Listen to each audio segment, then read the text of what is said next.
కాసేపట్లో IPL season 17 ప్రారంభమవుతోంది. Chennai Chidambaram స్టేడియంలో అట్టహాసంగా వేడుకలను నిర్వహిస్తున్నారు.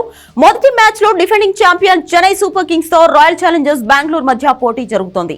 ఈ సీజన్ లో 10 టీమ్స్ పాల్గొంటున్నాయి. ఇదే టైంలో సార్వత్రిక ఎన్నికలు జరుగుతుండటంతో ప్రస్తుతానికి ఐపీఎల్ 15 రోజుల షెడ్యూల్ నే ప్రకటించారు.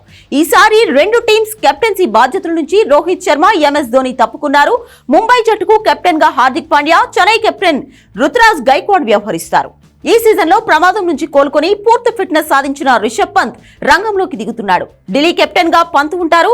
గుజరాత్ కెప్టెన్ గా ఉన్న హార్దిక్ పాండ్యా ముంబై టీంలోకి వెళ్లడంతో గుజరాత్ కెప్టెన్ గా శుభ్మన్ గిల్ ను ఎంపిక చేశారు.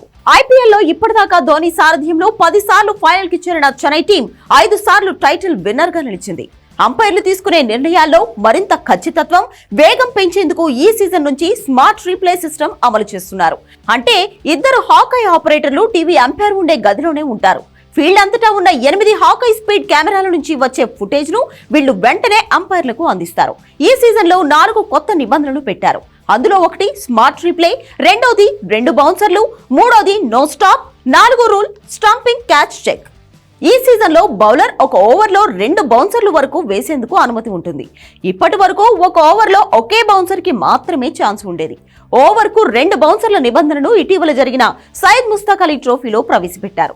ఇక నుంచి ఈ రూల్ ఐపీఎల్ లో కూడా ఉంటుంది. నో స్టాప్ క్లాక్ అంటే ఓవర్ కు మధ్య 60 సెకండ్లకు మించి గ్యాప్ ఉండకూడదు. అందుకోసం స్టాప్ క్లాక్ ఉపయోగిస్తారు. ఒక ఇన్నింగ్స్ లో 3 సార్లు స్టాప్ క్లాక్ రూల్ బ్రేక్ చేస్తే బౌలింగ్ టీమ్ కు 5 పరుగుల పెనాల్టీతో బ్యాటింగ్ టీమ్ కు జత చేస్తారు. స్టంపింగ్ క్యాచ్ చెక్ అంటే స్టంపింగ్ కోసం రెఫరీలు అభ్యర్థిస్తే క్యాచ్ చెక్ చేస్తారు. నిజానికి ఈ రూల్ ఐసీసీలో లేదు, కానీ ఐపీఎల్ లో బీసీసీఐ అమలు చేస్తోంది. దాదాపు 2 నెలల పాటు ఎండాకాలంలో జరుగుతున్న ఈ ఐపీఎల్ సిరీస్ మ్యాచ్లు క్రికెట్ ప్రేమికులకు వేసవి వినోదాన్ని పంచబోతున్నాయి. రాబోయే T20 వరల్డ్ కప్ లో బెర్త్ దక్కించుకోవడానికి యువ ఆటగాళ్లతో పాటు సీనియర్లకు కూడా ఈ ఐపీఎల్ కీలకంగా మారబోతుంది.